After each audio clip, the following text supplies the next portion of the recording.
Baik, Assalamualaikum warahmatullahi wabarakatuh. Perkenalkan, kami dari kelompok 7 akan mempresentasikan hasil diskusi dan kerja kelompok kami mengenai materi probabilitas. Nah, untuk anggotanya sendiri terdiri dari Sri Rahayu dengan NIM 225221044. Saya sendiri Yosef Yuansyah dengan NIM 225221050 dan Fitriana Kurnia Kartika Ratri dengan NIM 225221052. Baik, kita langsung saja ke pengertian, yaitu mengenai probabilitas. Nah, probabilitas berasal dari kata bahasa Inggris, yaitu probability. Nah, ungkapan dalam bahasa Indonesia biasanya digunakan merujuk pada konsep probabilitas seperti kesempatan dan kemungkinan. Nah, probabilitas sendiri itu mengukur peluang atau kemungkinan terjadinya suatu peristiwa. Probabilitas diukur dengan angka antara 0 dan 1. Jika probabilitas suatu kejadian sama dengan 0, berarti kejadian tersebut tidak mungkin terjadi. Misalnya matahari terbit pada malam hari. Jika peluang suatu kejadian adalah 1, berarti kejadian tersebut pasti akan terjadi. Nah, selanjutnya ada pendekatan probabilitas. Nah, pendekatan probabilitas terbagi menjadi 3. Yang pertama itu ada rumusan klasik, yang kedua ada rumusan empiris, yang ketiga ada rumusan subjektif. Nah, untuk rumusan klasik sendiri yaitu menurut pendekatan klasik probabilitas suatu peristiwa, misalnya peristiwa A adalah hasil bagi antara jumlah peristiwa A yang mungkin terjadi dengan jumlah semua peristiwa yang mungkin terjadi. Yang kedua ada rumusan empiris. Nah, rumusan empiris yaitu pada pendekatan ini kita menghitung probabilitas suatu peristiwa berdasarkan informasi peristiwa yang telah terjadi. Probabilitas peristiwa A adalah hasil bagi antara jumlah peristiwa A dengan jumlah seluruh peristiwa. Dan yang terakhir ada rumusan subjektif, yaitu probabilitas ini dirumuskan berdasarkan keyakinan dan pandangan pribadi terhadap probabilitas suatu peristiwa. Agar merumuskan probabilitas dengan baik, menyusun probabilitas suatu peristiwa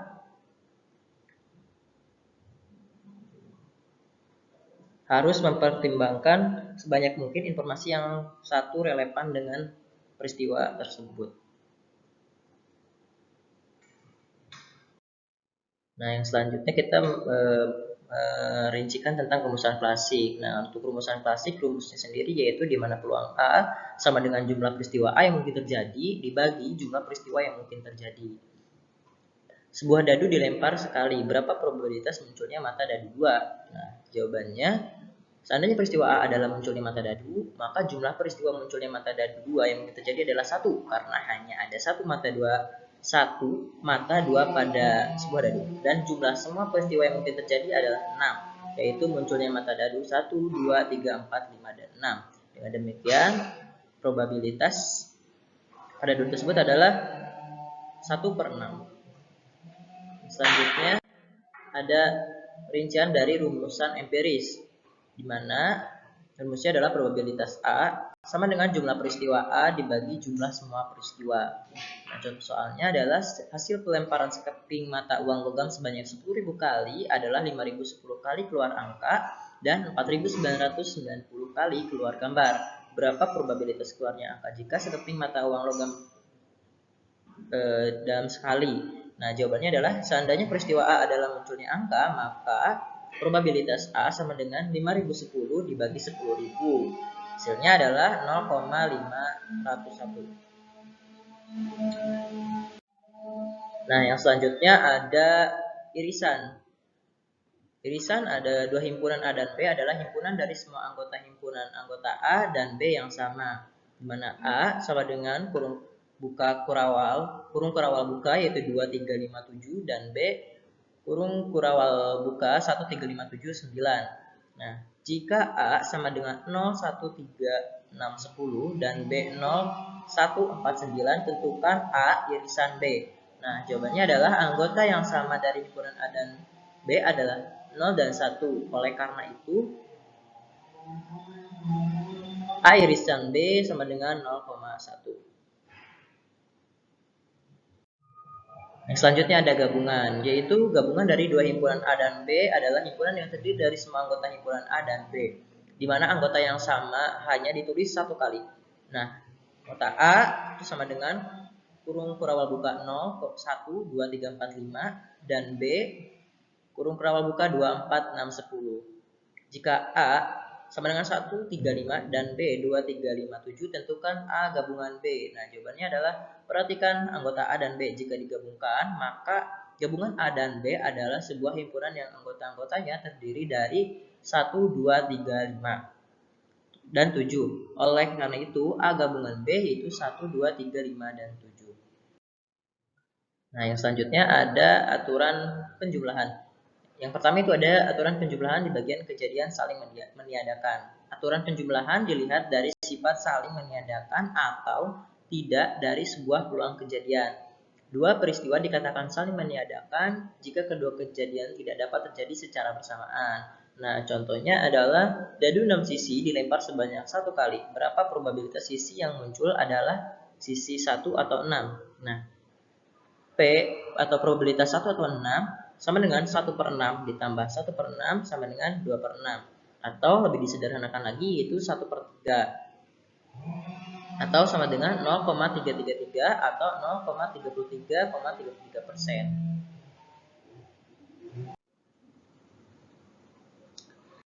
Baik, selanjutnya saya akan menjelaskan tentang aturan penjumlahan. Yang kedua yaitu kejadian tidak saling meniadakan. Dua peristiwa atau lebih disebut peristiwa yang tidak saling meniadakan apabila kedua peristiwa atau lebih tersebut dapat terjadi pada saat yang bersamaan. Kejadian dikatakan tidak saling meniadakan jika peristiwa yang dimaksud bisa terjadi dalam waktu yang bersamaan. Dalam kasus dua kejadian dapat dirumuskan P dalam kurung A atau B sama dengan P dalam kurung A plus P dalam kurung B kurangi P dalam kurung A dan B, atau P dalam kurung A gabungan B sama dengan P dalam kurung A ditambah P dalam kurung B kurangi P dalam kurung A irisan B, atau bisa ditulis P dalam kurung B atau A sama dengan P dalam kurung B irisan A tutup kurung per P dalam kurung A. Yang kedua ada aturan perkalian. Pada aturan perkalian dibedakan juga berdasarkan jenisnya, yaitu peluang kejadian bebas dan tidak bebas dua peristiwa atau lebih dikatakan kejadian tidak bebas jika kejadian tersebut saling bergantung dengan kejadian lainnya. Yang pertama ada probabilitas bersyarat. Probabilitas bersyarat kejadian tidak bebas merupakan peluang kejadian yang terjadi dengan syarat bahwa kejadian yang lain harus terjadi juga dan kedua peristiwa saling berhubungan. Jika B bersyarat terhadap A, peluang kejadian ini dinotasikan sebagai P dalam kurung B per A sama dengan P dalam kurung B irisan A tutup kurung per P dalam kurung A. Yang kedua ada probabilitas gabungan. Probabilitas gabungan pada aturan perkalian merupakan peristiwa bersyarat yang saling mempengaruhi. Dapat dirumuskan P dalam kurung A dan B sama dengan P dalam kurung A irisan B sama dengan P dalam kurung A kali P dalam kurung B per A, atau bisa dirumuskan P dalam kurung A ke irisan B irisan C sama dengan P dalam kurung A dan P dalam kurung B per A kali P dalam kurung C per A irisan B. Contoh, dalam sebuah kotak undian terdapat 20 bola. 7 diantaranya berwarna hitam dan sisanya berwarna pink. 2 bola diambil berturut-turut secara acak. Kita menebak bahwa bola yang terambil adalah bola hitam dan bola pink tanpa mempedulikan bola mana yang terambil terlebih dahulu. Tentukan probabilitas tebakan kita benar. Penyelesaian P pink dan H adalah hitam. Sehingga P dalam kurung H irisan P sama dengan P dalam kurung H kali P dalam kurung H per P sama dengan 7/20 kali 13/12 sama dengan 0,239. Yang ketiga ada probabilitas marginal. Probabilitas marginal pada aturan perkalian merupakan kejadian tidak bebas, adalah probabilitas sebuah kejadian yang tidak saling berhubungan dengan kejadian lainnya dan peristiwa tersebut saling mempengaruhi. Probabilitas terjadinya peristiwa dapat dirumuskan sebagai berikut. P dalam kurung A sama dengan sigma P dalam kurung B irisan A sama dengan sigma P dalam kurung A1 kali B dalam kurung B per A1, I sama dengan 1, 2, 3, dan seterusnya. Contoh soalnya, kantong yang isinya 11 potongan kertas terdiri dari 5 potong kertas warna magenta dengan motif total, 1 potong kertas berwarna magenta polos, 3 potong kertas berwarna violet motif total, sisanya adalah violet polos. Tentukan kemungkinan yang diambil adalah kertas violet. Penyelesaiannya, misal A sama dengan kertas violet, B sama dengan bermotif total, dan C sama dengan motif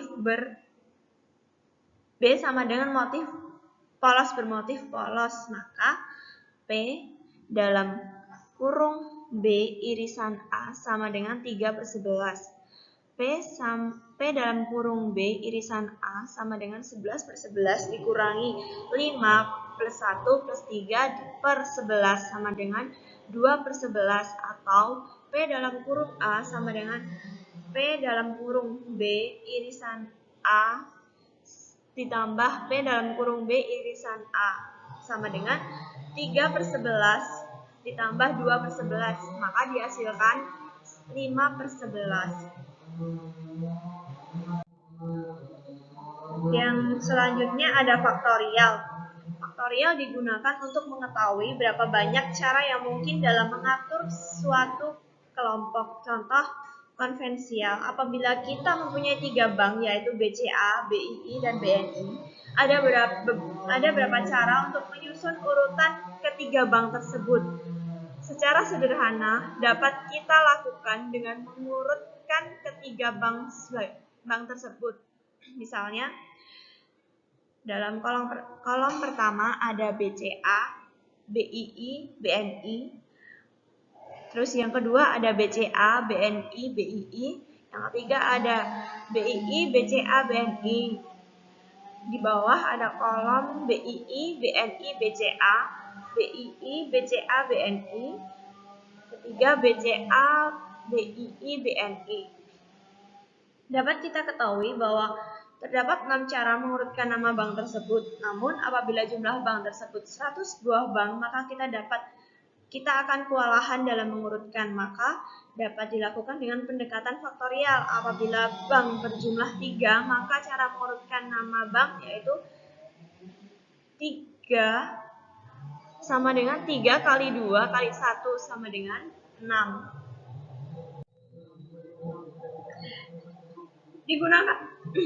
Digunakan untuk mengetahui sejumlah kemungkinan susunan atau arrangement jika terdapat suatu kelompok objek. Permutasi dirumuskan sebagai berikut, di mana NPR sama dengan 3 kali 2 kali 1 sama dengan 6. P merupakan jumlah permutasi atau objek yang disusun. N adalah jumlah total objek yang disusun. R jumlah objek yang digunakan pada saat bersamaan, atau jumlah R dapat sama dengan N atau lebih kecil. Dengan tanda seru ini merupakan tanda dari faktorial. Contohnya, dari 20 kelas di Fakultas Ekonomi dan Bisnis Islam ingin dikelompokkan menjadi beberapa kelompok. Jika satu kelompok terdiri dari 5 kelas, ada berapa susunan kelompok yang dapat dibuat?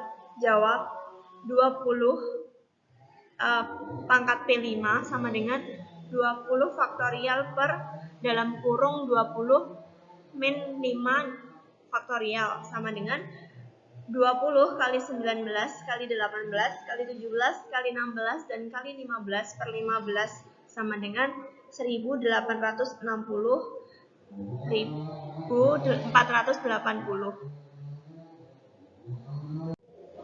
Baik, di sini saya akan menjelaskan kombinasi.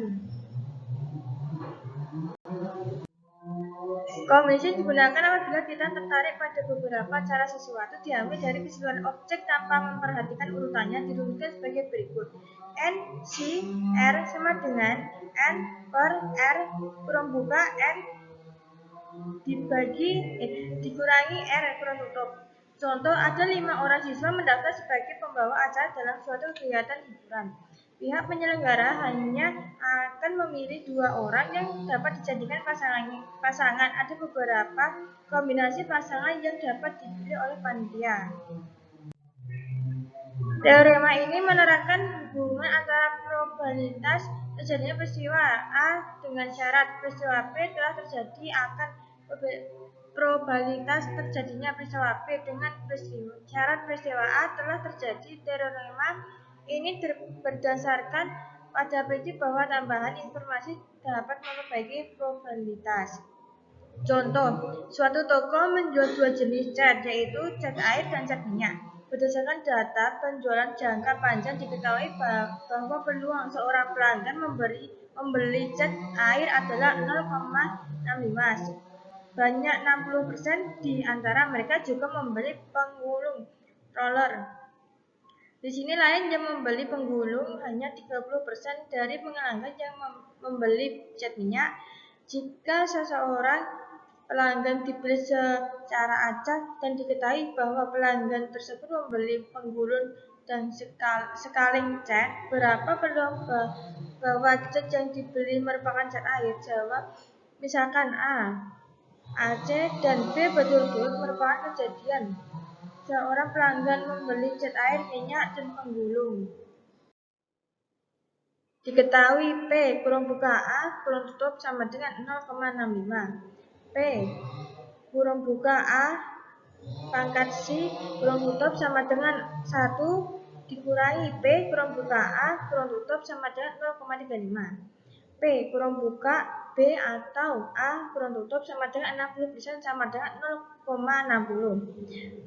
P kurang buka B atau A akar C kurang tutup sama dengan 30% sama dengan 0,30. Dengan menggunakan aturan Bayes akan dicari nilai dari P kurang buka A atau P kurang tutup, yaitu A P kurang buka A atau B kurang tutup sama dengan P kurang buka A atau B kurang tutup P kurang buka A kurang tutup per P kurang buka A atau B kurang tutup P kurang buka A kurang tutup sama ditambah P kurang buka B atau A pangkat C kurang tutup P kurang buka A pangkat C kurang tutup sama dengan 0,05 dikali 0,60 dikali 0,65 per 0,60 dikali 0,65 ditambah 0,30 dikali 0,35 sama dengan 0,7879. Jadi peluang bahwa cat yang dibeli oleh pelanggan tersebut merupakan cat air sekitar 0,7879. Harapan matematik yaitu ekspektasi atau harapan atau perkiraan atau rata-rata yang muncul. Ekspektasi sama dengan harapan matematik. Contoh, suatu percobaan 2 logam yang dilakukan 16 kali. Jika X menyatakan banyaknya sisi muka yang menunjukkan perlantunan, maka X dapat berharga 0,1 dan 2. Misalkan percobaan itu masing-masing menghasilkan sebanyak 4,7 dan 5 kali, maka rata-rata banyaknya sisi muka perlantunan sama dengan nilai harapan matematik adalah X kurang buka X kurang tutup sama dengan kurang buka 0 kurang tutup kurang buka 4 kurang tutup ditambah kurang buka 1 kurang tutup kurang buka 7 kurang tutup ditambah kurang buka 2 kurang tutup kurang buka 5 kurang tutup per 16 sama dengan 1,06 atau kurang buka X kurang tutup sama dengan kurang buka 0 kurang tutup kurang buka 4 per 6 kurang tutup ditambah kurang buka 1 kurang tutup kurang buka 7 per 16 kurang tutup ditambah kurang buka 2 kurang tutup kurung buka 5/16 kurung tutup sama dengan 1,06. Bilangan 4 atau 17,7, atau 16 dan 5 atau 16 adalah bagian dari jumlah lantunan yang menghasilkan masing-masing 0, 1, dan 2 muka. Pecahan ini sama dengan frekuensi nisbi untuk nilai X yang berbeda di percobaan tersebut. Jadi sesungguhnya kita dapat menghitung rata-rata sekelompok data dari harga yang berbeda yang muncul dan frekuensi nisbinya. Tanpa perlu tahu banyaknya seluruh pengamatan dalam data. Karena itu, jika 4 atau 16 dari lantunan tidak menghasilkan sisi muka, maka 7 atau 16 menghasilkan satu sisi muka. Dan 5 atau 16 yang menghasilkan dua sisi muka, maka rata-rata banyaknya sisi muka yang muncul perlantunan ialah 1,06. Tidak tergantung dari banyaknya lantunan, apakah 16 kali, 100 kali, ataupun malah 10.000 kali.